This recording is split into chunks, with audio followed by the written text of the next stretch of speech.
फलटणच्या वृत्तपत्र क्षेत्राला आणि इथल्या पत्रकारितेला मोठा वारसा आहे.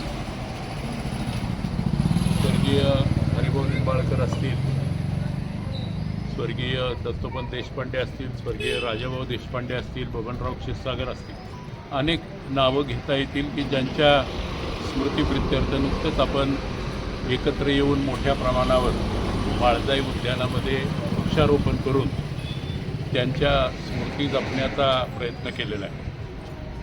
त्याच्या पाठीमागं उद्देश हाच होता की फलटणची जी पत्रकारिता आहे ती विस्तृत आहे, त्याला एक वेगळा वारसा आहे आणि सातत्यानं हा वारसा जतन करायचं काम या तालुक्यातल्या सगळ्याच पत्रकारांनी केलेलं आहे.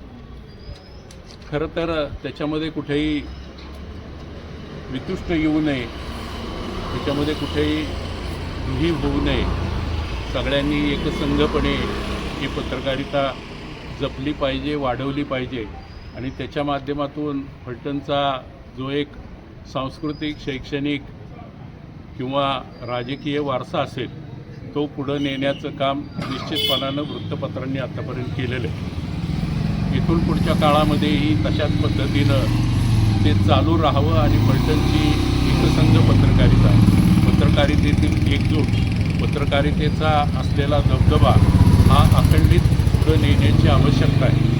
म्हणजे महाराष्ट्राभर ज्यावेळेला प्रामुख्यानं इथं ज्यावेळेला अखिल भारतीय मराठी पत्रकार परिषदेचं अधिवेशन झालं त्या काळामध्ये फलटणच्या पत्रकारितेचा वसा आणि वारसा आपण गौरवला.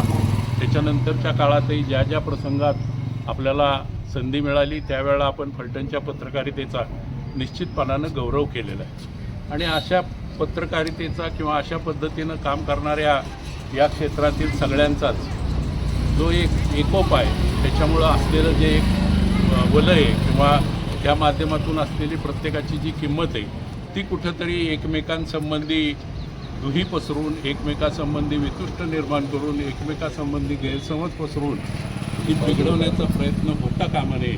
अशाच पद्धतीनं इथून पुढच्या काळामध्ये खरं तर ही पत्रकारिता जपायची आवश्यकता आहे. आणि म्हणून कोणाला तरी काहीतरी जरी वाटलं असलं तरी निश्चितपणानं त्याच्यामध्ये त्यांनी सुधारणा करावी आणि सगळ्यांनी एकसंघपणे पुन्हा एकदा ही पत्रकारिता अखंडितपणे आमची सगळ्यांची एकजूट कायम आहे हे दाखवून इथून पुढच्या काळामध्ये ही पत्रकारिता ज्या पद्धतीनं मी उल्लेख केला अखिल भारतीय मराठी पत्रकार परिषदेचा किंवा अन्य क्षेत्रामध्ये ज्यावेळेला आपण काम करतो त्यावेळेला इथला वसा आणि वारसा जपण्याचं काम आम्ही पिढ्यानपिढ्या केलेलं आहे. इथून पुढच्या काळामध्ये ते आम्ही करणार आहोत. खरं तर ते ह्या एकजुटीचं घोषवाक्य आहे किंवा ते ह्या एकजुटीचं दर्शन त्याच्यातून आपल्याला घडवायचं आहे आणि त्या दृष्टीनं आपण प्रयत्न करूयात अशी अपेक्षा या निमित्तानं व्यक्त करतो.